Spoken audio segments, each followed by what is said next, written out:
Chapter 13. Vishwakarma reconstructs the village of Shambhala. The arrival of Lord Kalki.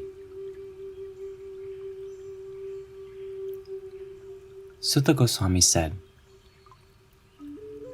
after all the kings had departed, Lord Kalki decided to leave Sri Lanka, taking his wife, Padmavati, and his army to go back to the village of Shambhala.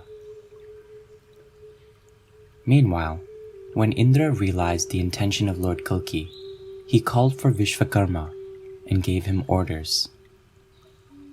Indra said, O Vishwakarma, you should immediately go to the village of Shambhala and construct many palaces, ornamental gates, residential buildings, and apartments, using as much gold as possible. The entire village should be bedecked with precious jewels and crystal. Do not hesitate to display your full expertise in the art of architecture. Being ordered by Indra in this way, and realizing that this was a golden opportunity to attain true benefit, Vishwakarma immediately went to Shambhala village and began constructing a beautiful residence for the husband of Lakshmi. Indeed, he built many houses. One house was shaped like a swan, another house was shaped like a lion, and another house looked like the face of a donkey. These buildings were all 3, 4, or 5 stories tall, and they were all centrally air-conditioned. The entire village was decorated with forests, gardens, lakes, and public wells. Indeed, the village of Shambhala came to resemble Indra's abode, Amaravati. Meanwhile, Lord Kalki, his army, and associates left Karumati and started for Shambhala. After traveling some distance, the Lord set up camp on the shore of the ocean. Calling for affection of his daughter, King Brihadartha mounted a buffalo and followed his son-in-law, Lord Kalki, and daughter, Padmavati, up to the seashore, where he gave them 10,000 elephants, 100,000 horses, 2,000 chariots, and 200 maidservants. With great affection, he also gave them various kinds of jewels and fine garments. The king could not take his eyes off the beautiful faces of his son-in-law and daughter. Indeed, he could not utter a word, being overcome by strong emotions. Lord Kalki and Padmavati honored and pacified King Brihadrata, and then begged permission to depart. Feeling great distress and separation, King Brihadrata finally returned to his capital, Karumati. Lord Kalki then bathed in the ocean, along with his associates. Suddenly, he saw a jackal crossing the ocean, appearing to walk on the surface of the water. Upon looking more closely, Lord Kalki saw that there was a bridge spanning the ocean. Taking advantage of this bridge, the Lord, his carriers, and his army crossed over to the mainland. After arriving at the far shore, Lord Kalki addressed his parrot, O Shukdev, go now to my house in the village of Shambhala. There you will find that Vishwakarma, the architect of the demigods, has constructed many beautiful palaces and residential quarters for my pleasure, by the order of Indra. Go ahead and convey the news of my welfare to my father, mother, and other relatives. Tell them everything about my marriage. You go on ahead, and I will soon arrive there with my army.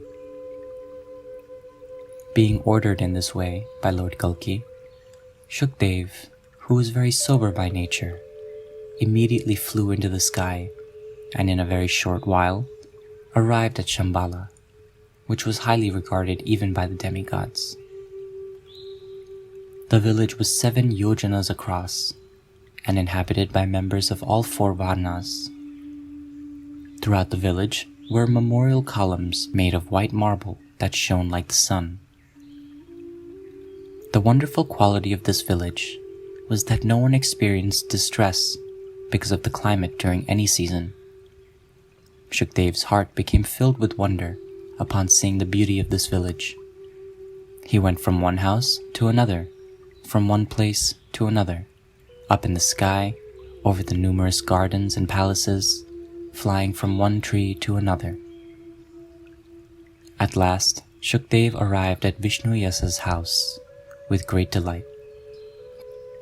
In a very sweet voice, he informed Vishnu-yas of Lord Kalki's and Padmavati's arrival.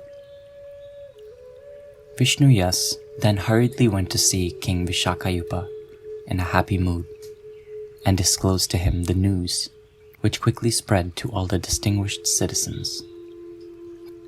King Vishakayupa ordered his servants to decorate the entire village with pitchers filled with water and decorated with designs drawn with sandalwood paste.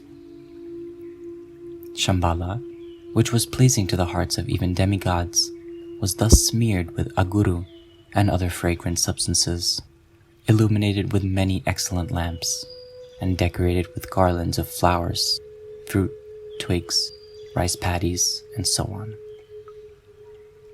Finally, the merciful Lord Kalki, who gives pleasure to the eyes of all young women and who possesses a most enchanting form, entered the village, surrounded by his formidable army. First, Lord Kalki and Padmavati offered obeisances to Vishnu-yas and his wife.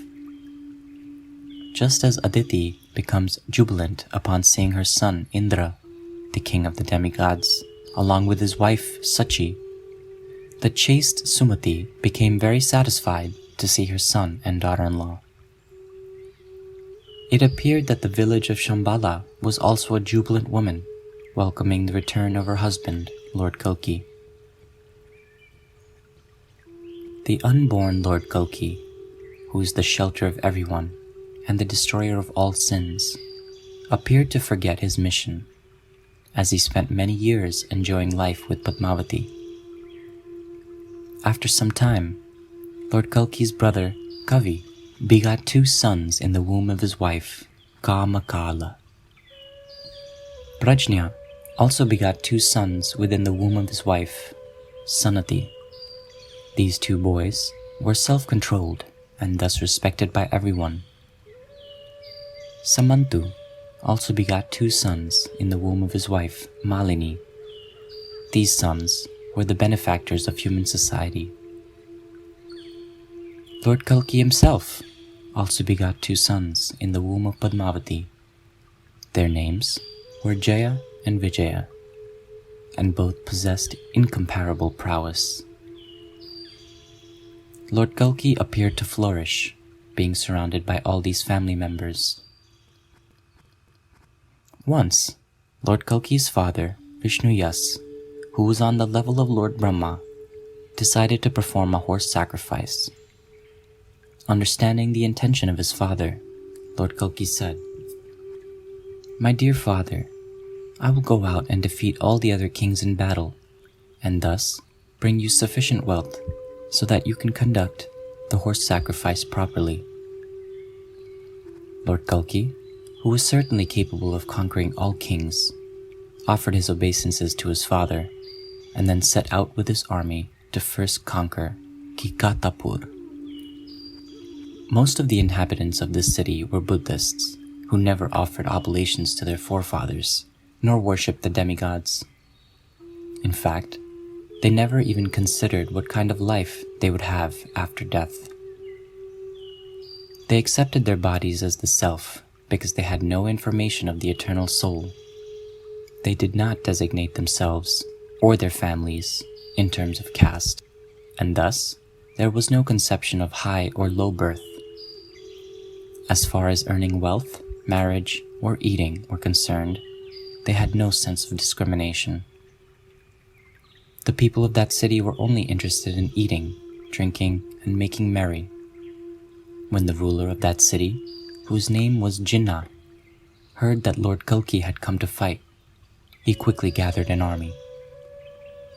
Very soon, the city became filled with numberless horses, chariots, elephants, chariot drivers decorated with golden ornaments, and infantry soldiers. All these soldiers were fully equipped with weapons, and they carried their flag high. The whole city thus seemed transformed into a beautiful battlefield, waiting for the arrival of Shri Kalki.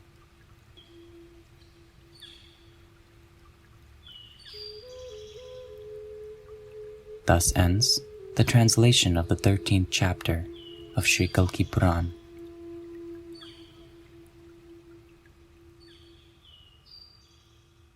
Shri Radha.